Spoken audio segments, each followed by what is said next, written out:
Dr. Kajal Mangokia, practicing gynecologist and IVF specialist since more than 15 years at Orchid Hospital and IVF Center, सूरत।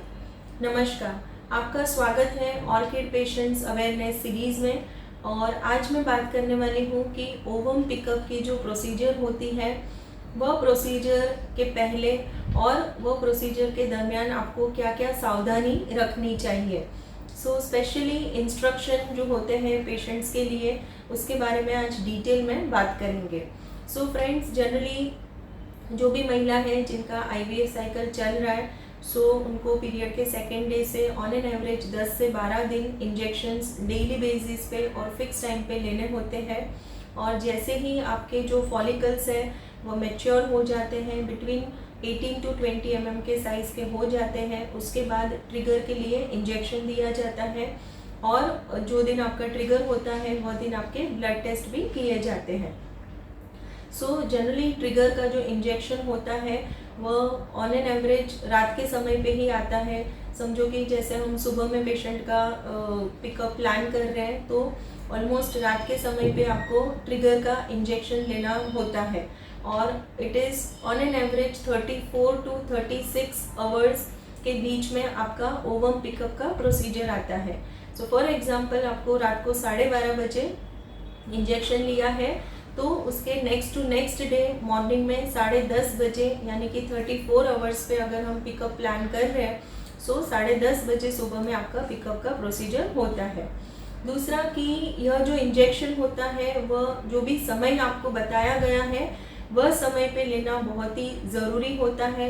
अगर कुछ भी समय आगे पीछे हो गया तो उसकी वजह से आपके जो एग्स की क्वालिटी है उस पर भी काफ़ी फ़र्क पड़ता है। एग्स की जो मैच्योरेशन होता है, मैच्योरिटी होता है, उसके ऊपर भी इफ़ेक्ट आता है।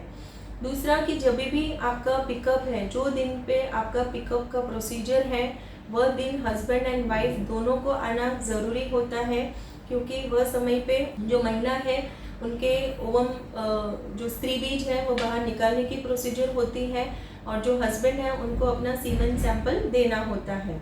सो अभी special instruction for the husband कि अगर जो दिन पिकअप है उसके 3 to 4 डेज़ का एब्सटेनेंस आपको रखना है, इससे ज़्यादा गैप नहीं रखना है। समझो आप 10-15 दिन का गैप रखते हैं तो जो भी स्पर्म्स रहते हैं उसमें जो सीमन सैंपल है उसमें डेड स्पर्म आने की संभावना बढ़ जाती है, इसीलिए बहुत ज़्यादा लंबा समय एडवाइजेबल नहीं होता है।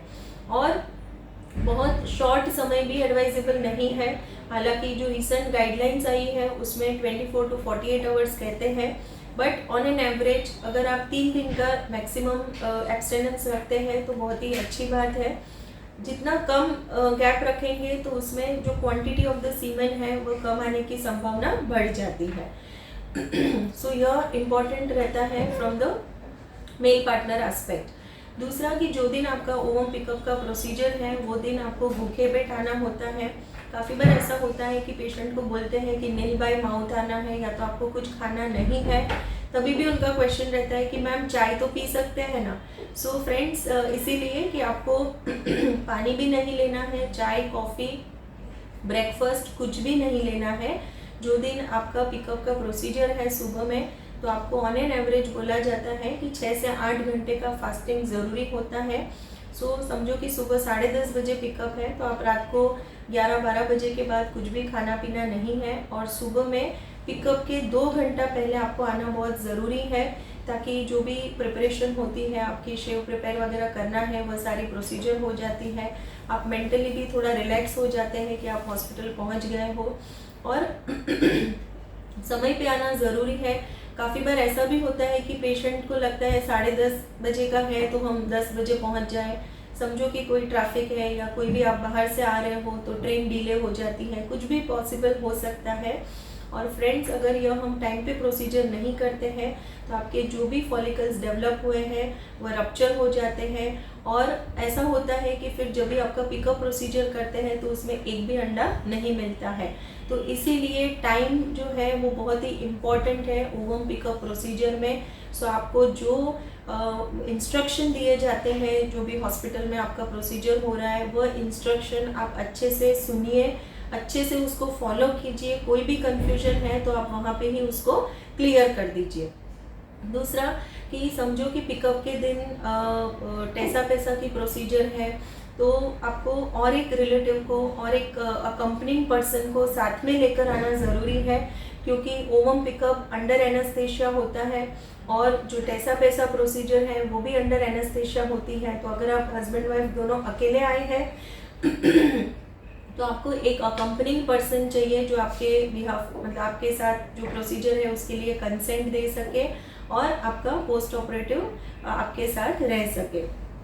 So this is a very important aspect. दूसरा कि जो महिला है जिनका पिकअप का प्रोसीजर है, मैंने बताया कि उनको नील बाय माउथ आना है।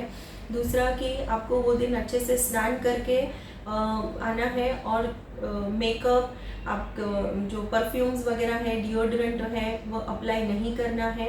दूसरा आपके जो भी ज्वेलरीज वगैरह है वो आप घर पे ही रख के आएंगे तो बहुत ही अच्छा रहेगा, ताकि हॉस्पिटल में आपको यह सब रिमूव करने की आवश्यकता ना पड़े। दूसरा कि आपका जो नेल पॉलिश वगैरह अगर लगाया है तो वो भी रिमूव करना है, क्योंकि आपको जब भी पिकअप की प्रोसीजर होती है तो जो मल्टीपैरा रहता है उसके जो प्रोब लगाया जाता है, so because of nail polish उसमें भी हर्डल्स आ सकते हैं। आपके जो ऑक्सीजन लेवल हम चेक करते हैं, आपके पल्स वगैरह जो चेक करते हैं, तो उसका जो प्रोब होता है वो यहाँ पे लगाया जाता है। सो नेल पॉलिश अगर लगाया है तो वो भी रिमूव करके आना है। जब भी आप पिकअप प्रोसीजर के लिए अंदर जाते हैं ऑपरेशन थिएटर में, तो वह समय पे आपको यूरिन पास करके अंदर जाना है।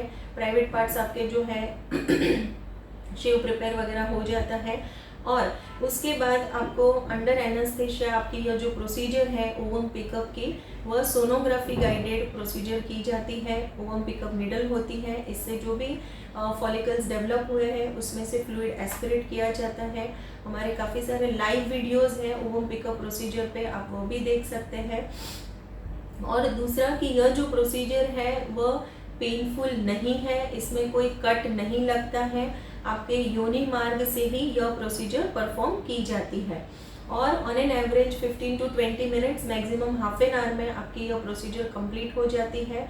उसके बाद आपको रिकवरी रूम में शिफ्ट किया जाता है और एनास्थेशिया की इफ़ेक्ट जैसे ही जाती है उसके बाद आपको ओरल मतलब सिप्स ऑफ वाटर, पानी वगैरह का इनटेक एडवाइस किया जाता है और इसके बाद आप जैसे आइसक्रीम है या तो जो भी सॉफ्ट डाइट कुछ लेना है तो वह ले सकते हैं। दूसरा कि जब भी एनास्थेशिया की इफ़ेक्ट जाती है वह समय पे आपको थोड़ा नौशिया, वॉमिटिंग ऐसा फील हो सकता है बिकॉज ऑफ द एनास्थेशिया में जो मेडिकेशन यूज़ होते हैं, जो ड्रग्स यूज़ होते हैं ड्यूरिंग एनास्थेशिया, उसकी वजह से आपको थोड़ा सा हैवीनेस लग सकता है, मतलब हेड सर दर्द या तो थोड़ा हैवीनेस इन द हेड लग सकता है, थोड़ा नौशिया जैसे हो सकता है और कोई बार कोई पेशेंट को वॉमिटिंग भी हो सकती है। तो इससे आपको घबराने की ज़रूरत नहीं है और ऑलमोस्ट आप जब भी हॉस्पिटल में आते हैं तो आपको 4 से 6 घंटे का समय लेकर आना है। सो इट इज़ जनरली मेरे पेशेंट को मैं एडवाइस करती हूँ कि आप हाफ डे, जैसे आप वर्किंग हैं तो आप हाफ डे छुट्टी लेकर आ सकते हैं and you are very much comfortable कि आपको अगर आपकी जॉब वगैरह भी करना है तो आप सेकेंड हाफ में ज्वाइन कर सकते हैं और यदि आपको लगता है कि एक दिन रेस्ट करना है तो आप 1 डे छुट्टी ले सकते हैं। सो यह मैंने सारी डिटेल आपको बताई ओवम पिकअप प्रोसीजर के लिए। और दूसरा कि एक बार आपकी पिकअप की प्रोसीजर होती है फिर आपका काउंसलिंग किया जाता है कि इसमें कितने मैच्योर oocytes है, यानी कि M2 कितने हैं, M1 कितने हैं, GB कितने हैं और स्पर्म की क्वालिटी, स्पर्म काउंट कैसा है, क्वालिटी ऑफ द स्पर्म कैसा है और आपका ट्रांसफ़र का जो प्रोसीजर है आइदर डे 3 या तो डे 5 ट्रांसफ़र किया जाता है depending upon number of oocyte। और अगर हम फ्रोज़न साइकिल करते हैं तो जो भी एम्ब्रियोज डेवलप होते हैं उसको हम फ्रीज़ कर देते हैं और फिर नेक्स्ट साइकिल में उसको ट्रांसफ़र किया जाता है। तो फ्रेंड्स, जब भी आप अपना ओवम पिकअप का प्रोसीजर करवाने जा रहे हैं तो एक बार इस वीडियो को ज़रूर से देख लीजिए ताकि जो भी माइनर डिटेल्स है वो मैंने यहाँ पे समझाई है। और एक चीज़ कि अगर आपकी कोई मेडिकेशन चल रही है, यानी कि थायराइड की मेडिसिन चल रही है, ब्लड प्रेशर की मेडिसिन चल रही है, तो वह आपको जो दिन आपका पिकअप का प्रोसीजर है वो दिन सिप्स ऑफ वाटर के साथ लेना है आपको, लेकिन यदि आपकी डायबिटीज़ की मेडिसिन चल रही है या इंसुलिन के इंजेक्शन चल रहे हैं तो आप अपने डॉक्टर को आपको बताना है कि यह मेडिकेशन चल रही है। और जनरली जो डायबिटीज़ की मेडिसिन या तो इंसुलिन के इंजेक्शन है वह डिपेंडिंग अपॉन आपके शुगर लेवल कैसे हैं वह हिसाब से आपको गाइड किया जाता है। So thank you friends for watching this video. और हमारे दूसरे भी IVF, इनफर्टिलिटी, IUI प्रोसीजर पे वीडियोस है, वो भी आप देख सकते हैं। Thank you friends.